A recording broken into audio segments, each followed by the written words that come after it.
Salam sejahtera dan salam Malaysia Madani bersama saya Rita Alisius Malik dalam Berita Pagi Sabah, edisi Rabu 18 Oktober 2023. Penjawat awam di negeri ini hendaklah menggunakan bahasa Melayu dalam setiap urusan dan majlis rasmi sebagai usaha memartabatkan bahasa kebangsaan. Ketua Menteri Datuk Seri Panglima Haji Haji Nur berkata, ia selaras Perkeliling Perkhidmatan Awam Bilangan 1 tahun 2020 berkaitan pemerkasaan penggunaan bahasa kebangsaan dalam perkhidmatan awam.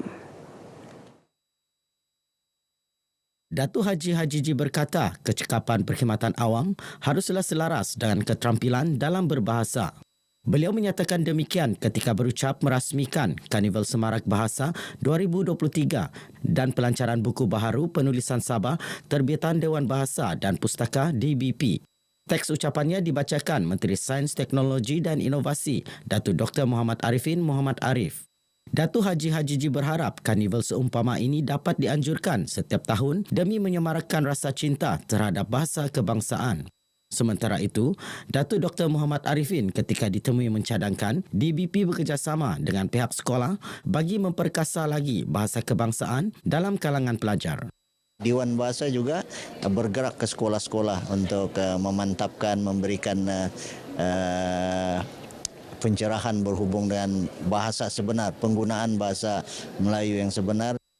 Sebanyak 22 judul buku hasil karya 28 penulis Sabah yang diterbitkan pada 2022 dan 2023 dilancarkan pada majlis ini. Peningkatan sebanyak 100 juta ringgit peruntukan belanjawan negeri akan mengurangkan jurang kemiskinan di Sabah. Naib Chancellor Universiti Malaysia Sabah UMS, Profesor Datuk Dr. Kasim Mansur yakin belanjawan itu akan memberi impak besar kepada para petani, pesawah dan nelayan khususnya dalam bentuk subsidi dan insentif yang boleh meringankan beban kos sara hidup rakyat. Belanjawan ini memberi impak yang besar kepada para petani di kampung-kampung, ya. Inisiatif-inisiatif dan juga insentif subsidi yang diberikan begitu besar, ya, dalam belanjawan ini. Selain itu, peruntukan besar itu turut dapat membantu dalam meningkatkan kemahiran masyarakat Sabah menerusi pendidikan dan latihan teknikal dan vokasional TVET, terutamanya golongan belia seterusnya mengisi peluang pekerjaan. Sementara itu, pensyarah kanan politik ekonomi Universiti Teknologi Mara UiTM, Profesor Madya Dr. Firdausi Sufian berkata, kerajaan perlu bersikap telus dalam menyalurkan peruntukan pembangunan di Sabah. Jelas beliau, isu birokrasi harus dielakkan demi memastikan kelancaran pembangunan yang akan dilaksanakan.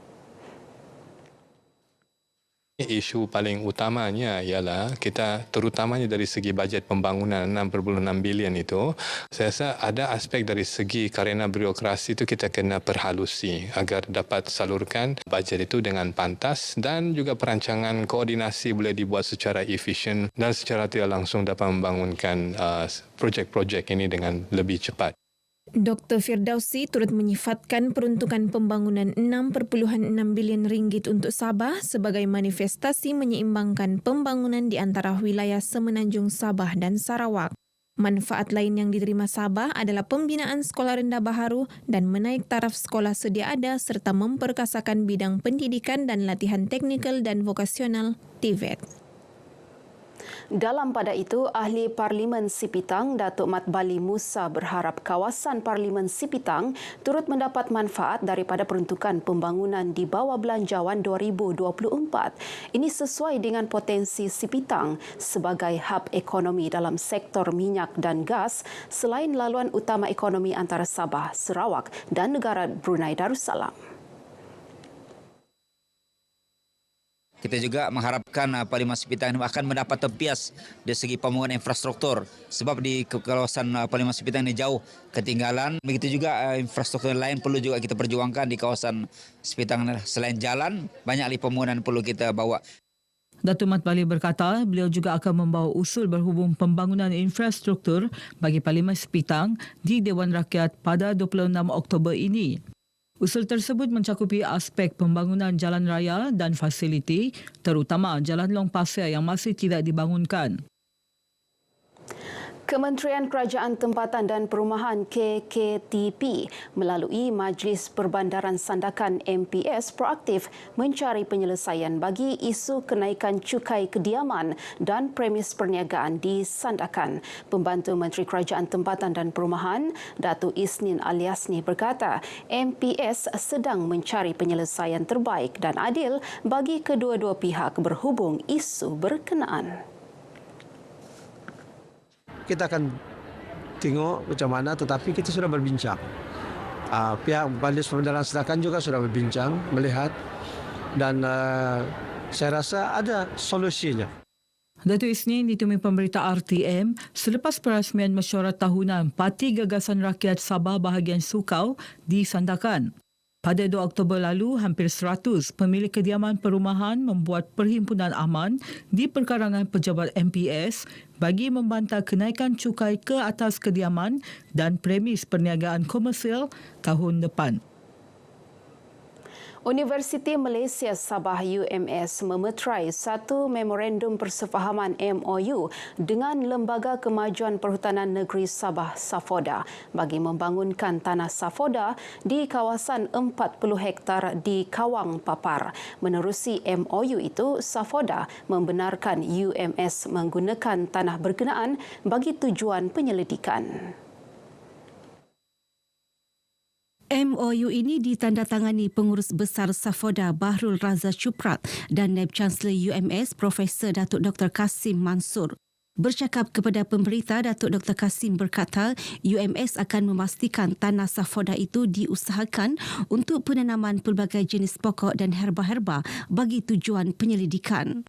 Kita tahu bahawa Safoda merupakan pemain utama GLC di Sabah ini yang berkaitan dengan penanaman industrial tree plantation. Dalam majlis ini juga Safoda telah bermurah hati membenarkan Universiti Malaysia Sabah khususnya Fakulti Perhutanan dan Tropika untuk mengusahakan 100 ekar tanah Safoda di Kawang.